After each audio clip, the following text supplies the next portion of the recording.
So anyway, first just some.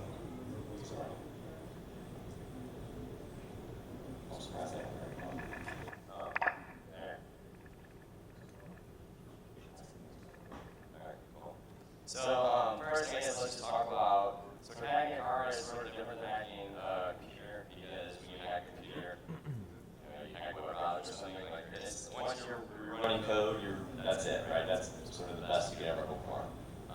Hacking a car basically boils down to 3 steps. So this is the bad, evil actor, the guy in black. So the first thing to do is remotely do something to get code running in some fashion on the car. So in this picture, you can imagine Bluetooth. So in a car, almost every car has Bluetooth where you can sync your phone to your car, right? So that lets you make phone calls through the dash of your car or whatever. But because there's this code that is accepting inputs from the world, it's possible that there's a problem with it. And I don't know if you have a video too.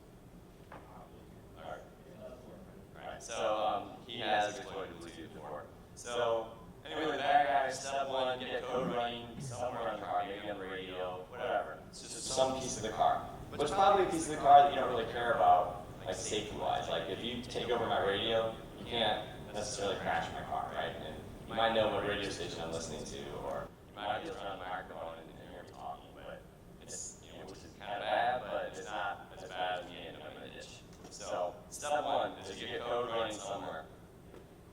Step 2 is you want to have, you have to realize that in a car, there's not just one computer, there's like 30 or 50 or 100 little computers about your car, and they're all talking to each other.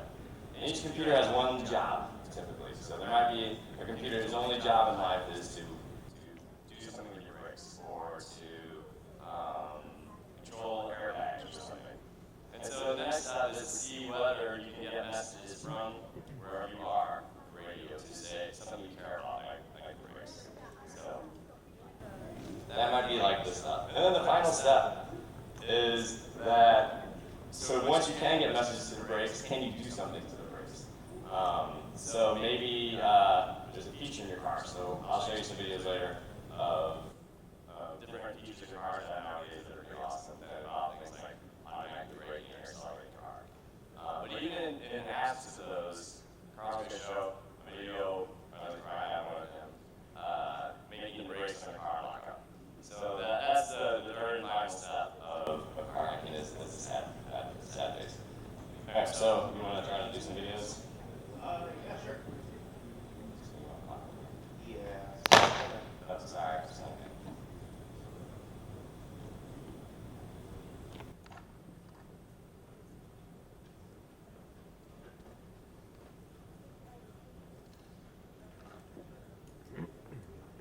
So I can just talk some off together. So the original research that Karl and the other folks from universities did was whether you could, if you were somehow, it was like step 3 that I was describing. Can you physically control parts of the car with just using computers? So can you control the brakes or the steering or anything like that? But people came back, and they did, of course, do that. And everyone came back and they read this paper and were like, oh, well, that's fine, but can you do it remotely? And so to their credit, what they did the next year was they came out with a paper that showed you could do it remotely. Okay, did you play the sound? Yeah, so sounds ready to go.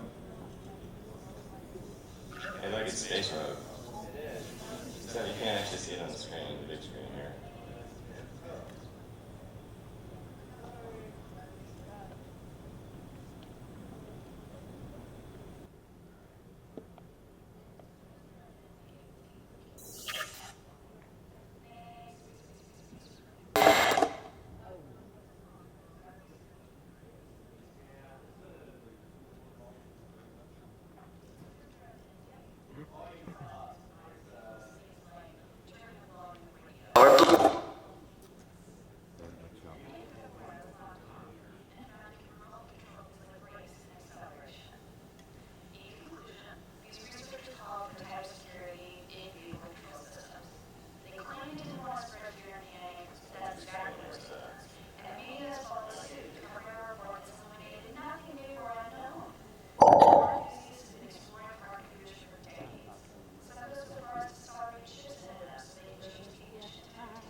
So to set this up a bit, we have a debug console on the Unix box in the trunk of our car. We don't have to be plugged in there, but what you'll see in the beginning of the video is actually what's happening on one of the computers inside the car, so you can see what happens. And basically the process is we call up the car. It has its own phone number for hands-free calling and remote diagnostics and things like that. And we send an exploit over it with some 400 bit per second modem. That is a little weird. It takes about 60 seconds to send the exploit, so we've edited this video and also redacted some things. But I can show you the process here. So you can see the car is booting up. We're going to let it go to sleep right about now. So let's see here. The car is asleep. I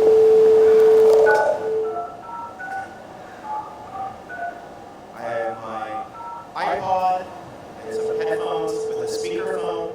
It's ringing. She's calling the car. The car has a cell phone. We play this tone to get the car to answer in data mode instead of hands-free calling mode. When it answers, we start sending data to the car.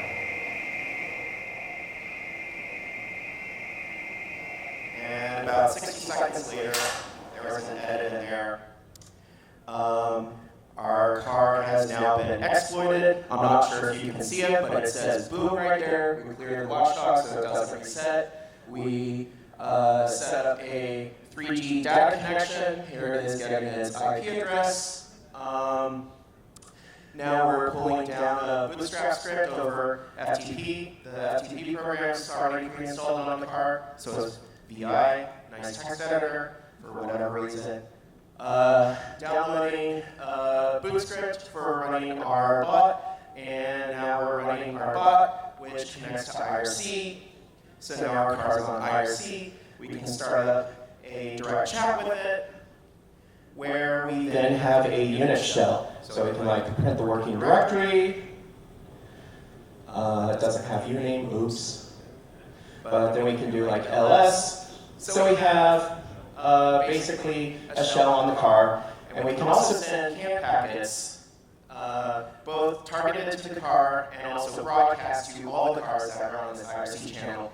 So in this case, the car's outside, and we're activating its windshield wipers remotely.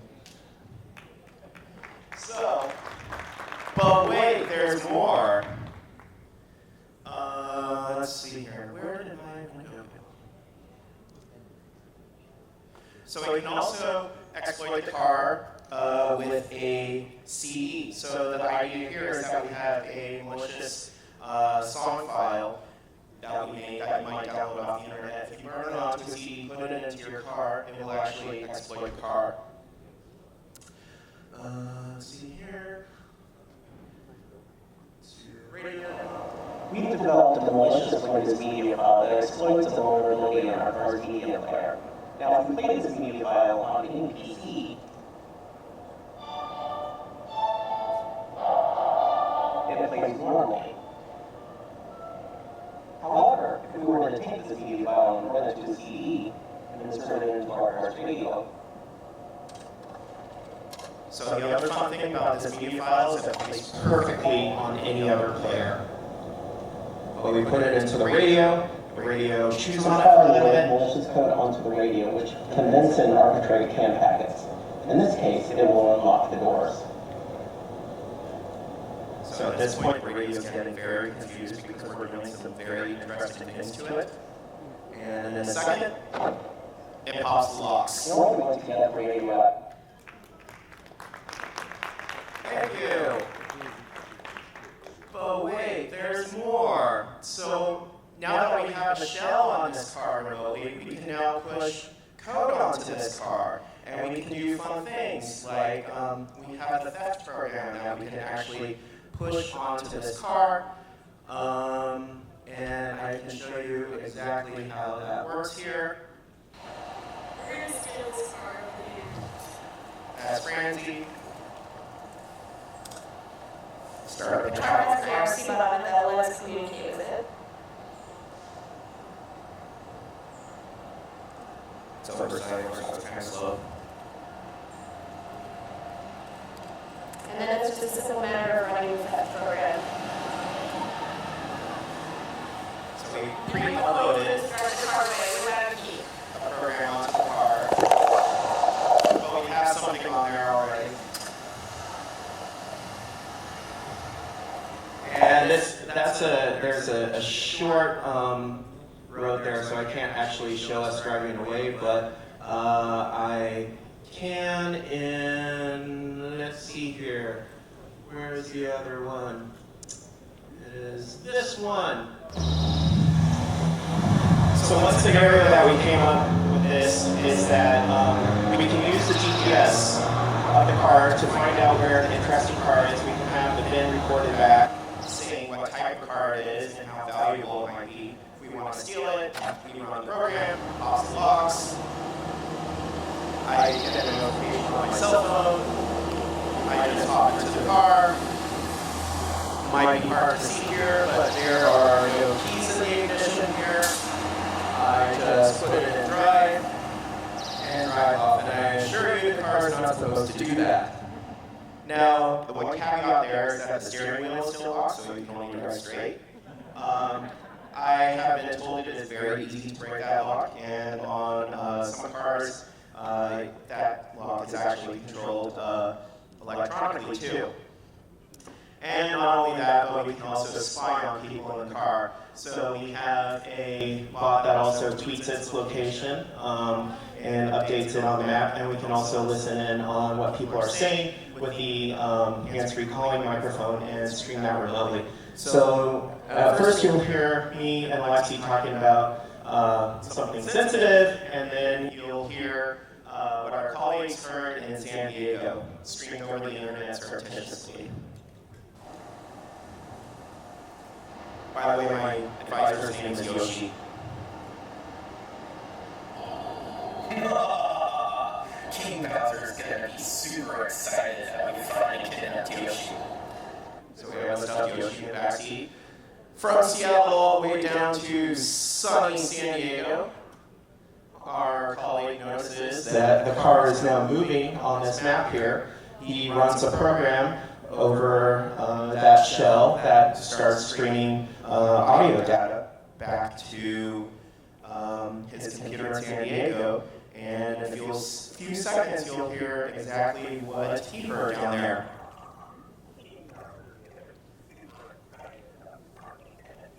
Oh, the volume's weird. Yeah, okay, well. So, yeah, I think that's most of the fun demos I have, and I'll turn it back over to Charlie. Thanks. So that was awesome work. So Karl showed you can do things remotely. Yeah.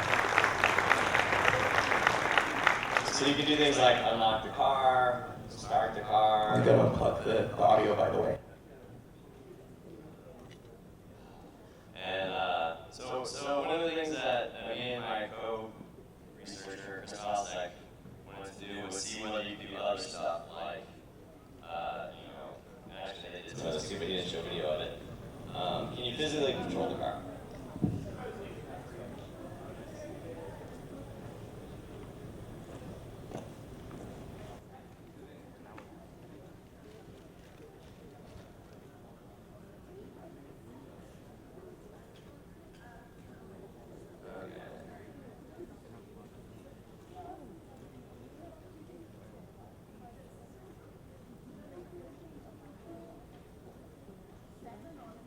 Okay, so what sort of features in cars would you think that an attacker could control? Well, here's, so let's show you some, these are, like, I'm not hacking here, I'm just showing you, like, real features of real cars. And so,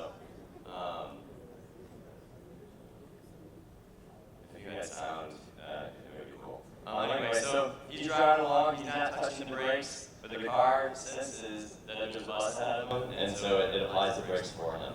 So that means that there's a computer in the car that can control the brakes. You don't have to actually use your foot to do it. Here's another one, which isn't quite so dangerous, but there's a computer in your car that can control where your headlights are pointing. So when you turn the steering wheel, it'll turn the headlights. So that's like when you're turning, you can see where you're going. But this shows like some of the features that cars have that you wouldn't necessarily think they have. So here's another one. You're driving along, it's like cruise control, like normal cruise control. It'll just keep a certain speed. But this intelligent cruise control, if it comes up behind another car that's going slower, it'll slow you down. And then when that car accelerates, then you'll accelerate as well.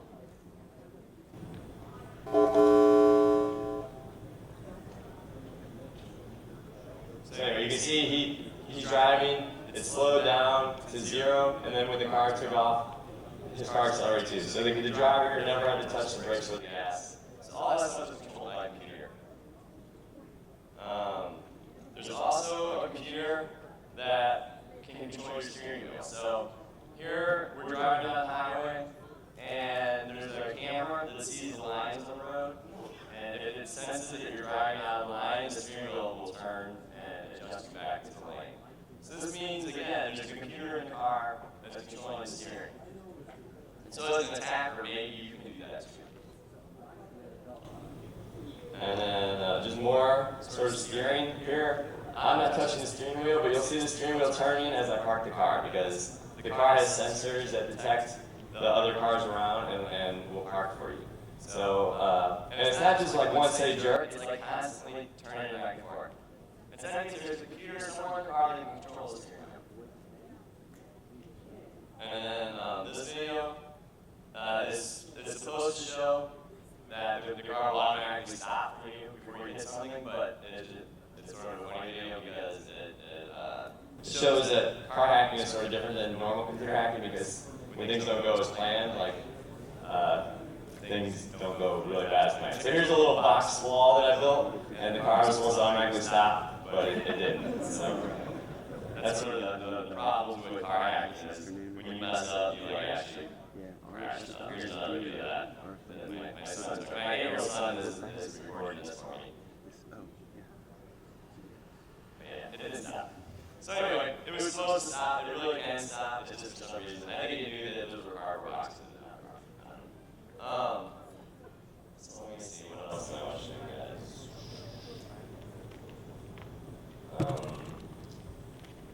Let's see. Let me show you some more stuff. You want to see the Karl locking up brakes?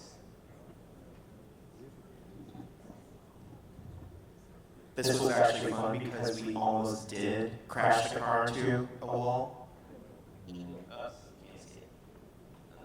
It's only like 1 second. So to set this up, there was a segment on Nova Science Now that we did on our advisory sheet.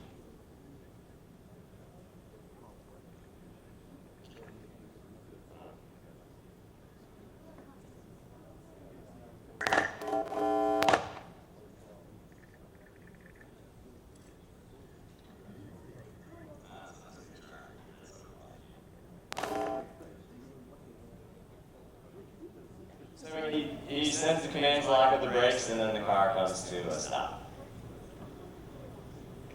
So we were actually sending the wrong packet for a while, and the brakes were lightly applied, and it wasn't very dramatic for television, so I tried one of the other packets, and oops, that worked a lot better, and we almost crashed it into the car because we actually have control over the individual brakes, so we can lock up only certain wheels, and so we don't. Our car doesn't have computer-controlled steering, but we can still sort of steer it by making the car skid in certain directions. So we almost skidded it into a wall. So here's an attack of a car that does have remote control steering. So this is a reporter on Fox News. So he takes the hands on the wheel like an idiot, be like, I didn't tell him not to do that. And so the car just skids completely off the road. And we crashed into the bank. So yes, this was an example that we were actually physically plugged in, but you can imagine one of the remote attacks that Karl was talking about. And then you could control the steering in the race center. So anyway, it's pretty dangerous. We weren't on the test track like Karl was. We were just on the road somewhere. Let's see. So maybe I'll show you a few more videos and then we can wrap this up.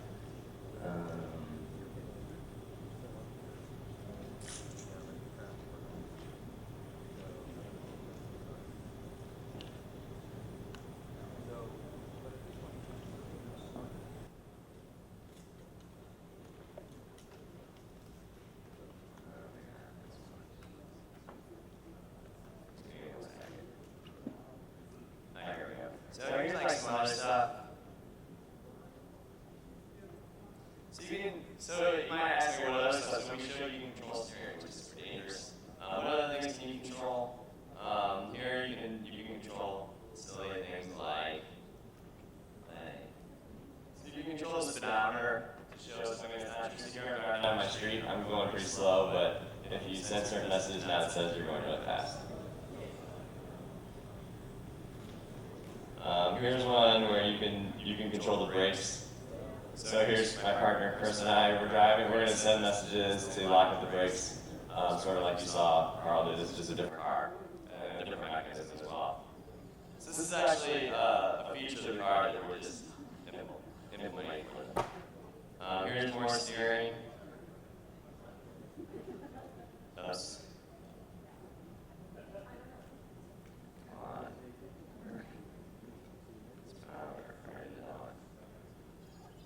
Alright, so here I'm steering. This time I'm like the recorder. I keep my hands on the wheel and I'm trying not to crash. But you can see the steering wheel still almost makes me crash. So the car actually had some safety features built into it to not let you steer while you're driving quickly. But we were able to bypass that because some of the values that it was using to figure out whether you were driving fast were also on the same sort of network. And so we just said, you're driving slowly, turn the wheel, and it did. So here's one more. So here's one that shows you can actually accelerate the car too. So it was kind of hard to tell, but you'll notice Chris will pick his foot's not on the gas, but you can see if you look close to his body, we're still going up. So we're still accelerating even though he's not pushing the gas. And then if you hear the sound, you hear right now the engine is like full rev, even though we're stopped, and he doesn't have his foot on gas. Let's see if there's another you guys. I'm going to take a couple more, and then, so you can control things like lights as well, so here, the lights go out. Even things you wouldn't think are hooked up and controlled by a computer are. So you can't, this is a really bad one since it's not working, but you can make the horn play, no matter what you do, the horn's playing, and even if you turn up the car, the horn's still on. It's really annoying. We accidentally discovered this while doing tests on UW campus. We had a nice talking to by UW police. We told him we were doing research, and he didn't initially believe it, but said, well, it's not illegal to do research. But it's not illegal to have your horn on all the time either, but what do you know? So here you can control the seatbelts. So here you can see the seatbelt getting tight on me as I drive. So I'm trying to resist it, but it keeps tightening on me. You can control the locks, which Karl already showed, but it's just a different car. It is both.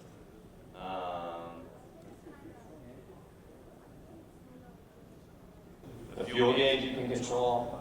So now you've got full gas. You can imagine tricking your friend into running out of gas that way. But you still actually need gas, even though it says. And then this one is my favorite one. So this one you can make the brakes not work. So Chris is going to try to pull in the spot, but the brakes won't work, and he'll just keep on driving right past the old park spot here. So he's trying to stop at this point, but the car's not stopping. Now we're on the curb. Now we're up into the weeds in the grass. He's trying to stop, but he can't. And I think that's about it. Do you have any other? I don't know. I think the one thing I would just add is that we showed it on one car, they showed it on a bunch of other cars, so it's not just like an issue for a particular car, it's sort of a pervasive problem in the industry, but due to the stuff that we've been doing, we and Charlie and Chris and others, they're actually taking this pretty seriously right now. There's actually a summer camp for high school students for car hacking that goes a week. It was recently in Detroit, so you should try to find information on that. We're trying to keep it a bit low key, but you know, if you see me around, ask me for details. Yeah, it's pretty easy to get into this. So all you can, I wrote a paper a couple years ago that show you exactly the tools you need and software you can use to just plug into your car and at least start monitoring and seeing what's going on. And you can try to inject some messages, see if you can figure out how to control the speedometer or whatever.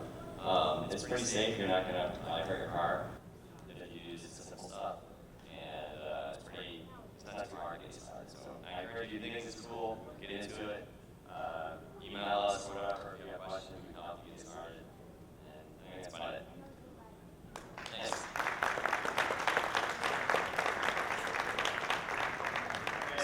Questions? Anyone have any questions?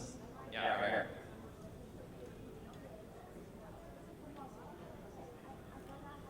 So her question was, if Taylor was on the radio, can you talk to the driver? So, I don't know, you had a microphone. We had the microphone. We did not try that, but theoretically, yes. The way that we would probably do that is we went in through the telematics unit, which did the hands-free calling stuff. That is plugged into the radio. We can have the telematics unit command the radio to switch the audio over to the hands-free calling telematics unit, and then it actually shows up as like a regular sound device. So we can use standard audio utilities on the Unix trunk in the back. So what he's saying is yes. Yes. We haven't done it, but you could. That's fair.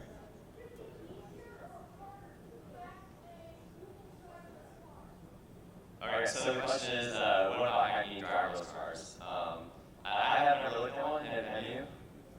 No, but I would imagine that Google has more experience with security than the automotive industry. They do, but then again, they have more sort of features built into the driverless cars. So I'd like to look at one. It's a debate. We disagree. I don't know. Other questions? Yeah.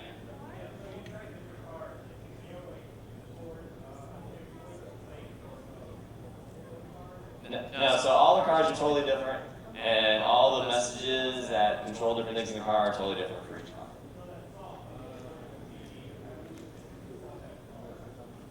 Yes. However, the manufacturer of that radio is responsible for over half of all the radios across all cars. They, the way that the car industry works is that they outsource a lot, and that the outsourcers actually outsource more stuff, and so a lot of vulnerable code might find its way into many different types of cars, but you know, the specifics of like the actual exploits. Yeah, there's a good chance if you took the CD and used and stuck it in your car at home, not gonna happen. But maybe. But yeah, so that's one of the things that makes us different than computers too, is that in a computer, if I know how to attack Internet Explorer, that's gonna work on lots and lots of people's computers. But if I know how to attack a 2010 Ford Escape, probably a lot of that's not gonna work on almost any other car. Yeah, in the middle. Question is about, did we do anything to airbag? I didn't. Did you guys? We purposefully disabled that because the computer, in the service manual, there is like an airbag disable thing because airbags are powered by explosives and it's a one-time operation and it's pretty dangerous if you're like futzing around with it and suddenly an airbag goes Language. What did I say? I did something. Yeah, you did. I said futzing. Oh, sorry. I'm trying to keep this PG here. Anyway, sorry. I was gonna say for us, like the main way that we did research was we did something like, you know, had the car park itself and monitored how all the messages went, and then we would try to replay that. see if we can make it do it. But with airbags, you would have to actually do something to make the airbags deploy to see what messages show up. And then it turns out like you can't just hit the front of your car with a hammer or something, and that won't deploy the airbags. The airbags work on like accelerometers and stuff. So you have to actually crash the car to make the airbags deploy. And I didn't want to crash the car because then I knew I wouldn't be able to. You know, the pressure was I would miss the message, and then I'd be looking at it and crash my car for that. You might be able to use diagnostic control messages. Maybe. Yeah. I hope not. I hope not. It might be. There was no documented, but never know.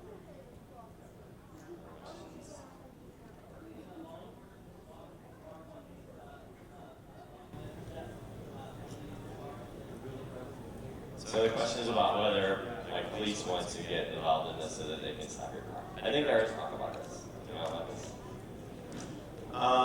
So yes. So OnStar, for example, has something called stolen vehicle assistance, where the police can actually request for a car to be slowed down. Basically, they remove the ability to accelerate. As for like listening in on the cars, there was a big kerfuffle over rumors that OnStar could do this a while ago, and they were not very happy about this, the manufacturer. So I don't think they will cooperate with that.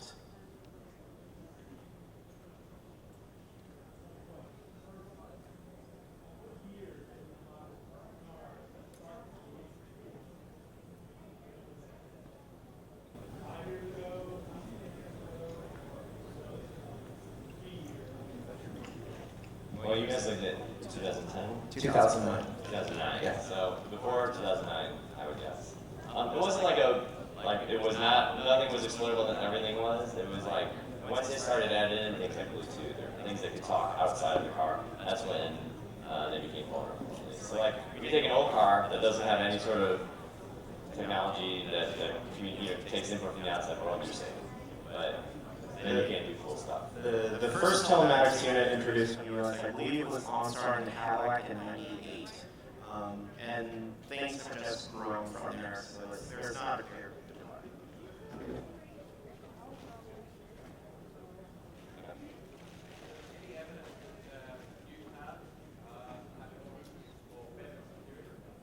It's a question whether new cars have better security. I haven't seen that, but All I've heard is that they've cached some of the things we found, but the problem is I think cars are going to get more insecure because they're getting more features. So like, 3 years ago it was absurd to think your car would have a web browser and the internet, but now like BMW and Teslas don't really have that. So as more features get added, more complexity, more bugs, more problems.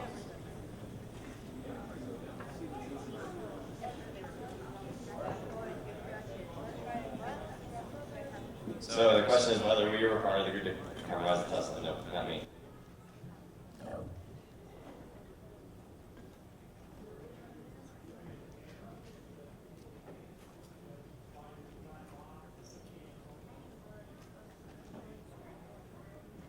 So the question is whether you can somehow jam the outside signals. You can just like disable the antennas and nothing is going to exploit you. But then again, you're going to lose these features. Like you're not going to be able to have your phone synced to your car. You're not going to be able to have XM radio or whatever. So, I mean, it's features. These are supposed to be things you want to have in your car. But if you're really paranoid, you probably should not have those features. I'm not scared. Like, I don't think it's a real risk to me driving today. It's something that's more sort of in the future. But we're working on it now to try to get, security put into cars now instead of waiting for it to be a problem. I think that's it. Thanks everyone.